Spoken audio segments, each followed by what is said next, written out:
So can you just talk a little bit about, or just for the benefit of the listeners, maybe just give them some simple tips for trying this new thing. You know, for them, it will be a new thing, and this new thing would be a challenge. Yeah. And how would they go about setting up and organizing and running a challenge as they Yeah, grow their business? absolutely. So I love this segue because normally people are like, let's talk about the logistics of challenges. And it's like, well, let's talk about them in the sense of this is new to you. So for me, a 5-day challenge is just a really simple process to launch a digital or scalable offer. And it's like a webinar, a video series, a live stream, like anything you've seen where someone presents content followed by a pitch, followed by an opportunity to work with them. That's what a challenge is. And through the subtext of like, if you're thinking about trying a challenge, the first thing I tell people is, learn a really cohesive system to make it work. And so for me, that is really simple. It's 5 days of content.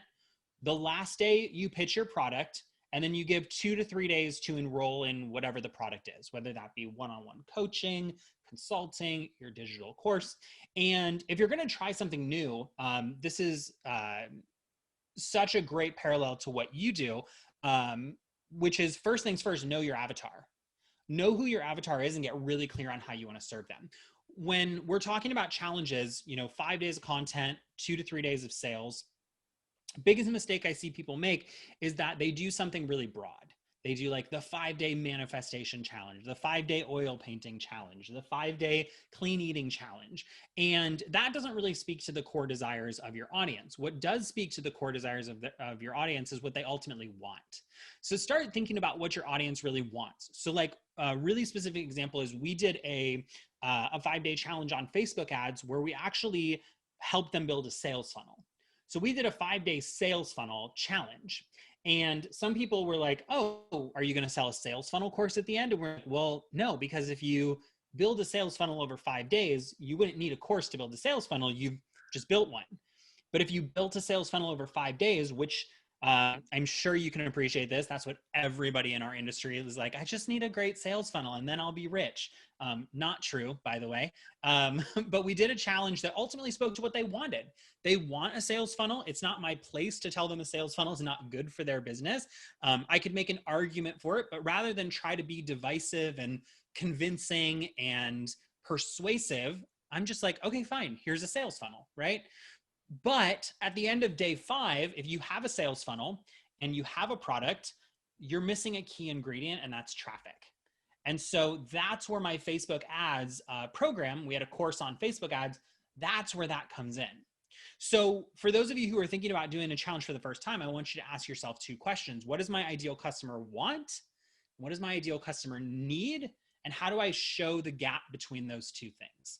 And for us, that is the secret ingredient. Like we call it getting clear on your promise and your gap. And if you get clear on the promise of your challenge, what you're going to deliver, and the gap, where they want to be versus where they end up, that will sell your stuff for you. We had as high as 8% conversion rates on a $300 product with that kind of messaging and marketing.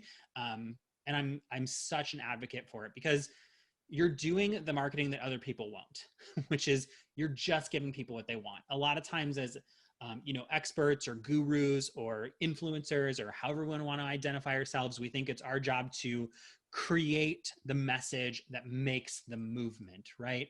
And I'm like, sometimes the easiest way is to just plug into the pre-programming, tell people you'll give them what they want, and then ultimately show them what they need versus trying to tell them what they need. No one wants to be told what they need, right? No one ever goes for the most part, you don't go to the doctor and when he says, oh, you could probably lose a little weight. And you're like, oh, perfect, I'll start a diet tomorrow.